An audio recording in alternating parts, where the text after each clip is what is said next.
Welcome to another episode of Outside Every Day with SOREEL. My name's Karin, owner of Karin Design. I'm heading out for a hike today and I have my hiking essentials laid out and I thought I'd share them with you. I think it's a good idea to take things with you even if you're going to the local mountains just for a little hike, a little day hike. You just never know when things are going to go wrong, and having a few survival items in your pack is a really good idea. Well, let's start. Some of these things, lots of people have different lists about essentials, but this is my list. I like to stay comfortable, I like to stay hydrated and have a little snack. So food and water, and I carry a little bit of toilet paper, and I have some extra baggies in there for the used toilet paper. I have my map and compass. Make sure you know how to use your compass. I have my instruction manual right here with me, so I can remind myself if I need to. I'm heading up to the watershed today, so I've got a map of the watershed, my map and compass, and attached to my compass is a whistle. Take a first aid kit. This is a really large one. It has lots of items in it, but you might just go get some band-aids and a few other things that you might think would help keep you comfortable if you started not feeling well or had a little injury. Band-aids and maybe a few alcohol wipes are probably the most important things. I'm going to tie a rain jacket around my waist today because it looks like it's going to rain a bit. But some of the extra clothing that I bring, I only bring a few items, and these are really important to keep you warm. These would probably keep you warm even if you had to spend the night out in the wilderness. So I take mittens, socks, and a hat. You can also incorporate this bandana as a little piece of clothing if you needed to as well. Bandana is a great thing to put in your essentials pack. There's so many uses for it. You can wrap a wound, you can make a splint if you have a sprained ankle. You can get it wet and tie it around your neck to keep cool. You can make a rain hat out of it. There's just lots of different uses for a bandana. It's also a good signaling device. If you did have to stay in a shelter overnight, you can put this out on the trail and it's nice and bright. It might alert your searchers. The other thing I have is in a little emergency bag. This is a little emergency shelter. This is a reflective blanket, so you could curl up in that or use it as part of your shelter for the night if you had to spend the night.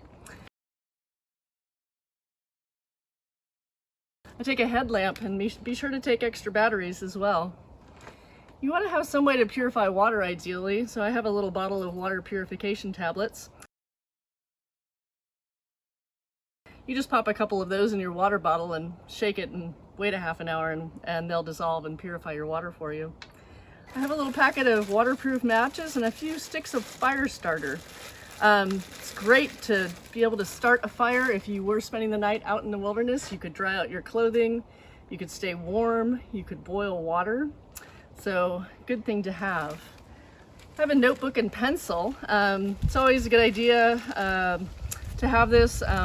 You might need to leave a note for your searchers, your rescuers. You might have a slight change of plans to your itinerary, and you could leave a note on a nearby tree or the windshield of your car. A couple of other things I have here. This is paracord. This is really strong cord. This can be used to make a clothesline and dry out some clothes. And this is strong enough to hold your body weight. If you were stuck on a rocky cliff, you could actually lower yourself down with this strong cord.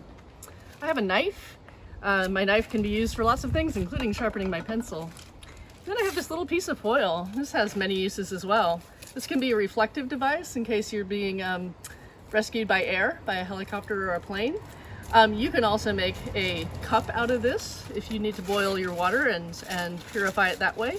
Have a hot beverage of water. You can make a hat. You might want to try practicing some of those things with a piece of foil at home. Well, that's everything, and believe it or not, all these things fit in this little pack. So in a minute I'm going to pack them up. But the most important thing I'm going to do right now is I'm going to text my neighbor. I always do this when I head out on a hike because I often hike alone. So I'm saying, "Hi neighbor, I'm heading out to White Rabbit Trailhead today, and I'm going to take the Caterpillar Trail." So I'm letting her know that what trail I'm going to be on, where my car is going to be, and I'll be home by dark. If I'm not home by 6, please let the sheriff know. So I'm going to send that text message to her now. There it goes. Now she knows where I am. That's the most important step, is make a plan, stick with your plan, and let someone know where you are. Well, I'm going to pack all these things up now, and then I'll share my list with you so you can write that down in your nature journal. All right, get out there and have a great hike today. Bye-bye.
Thank you.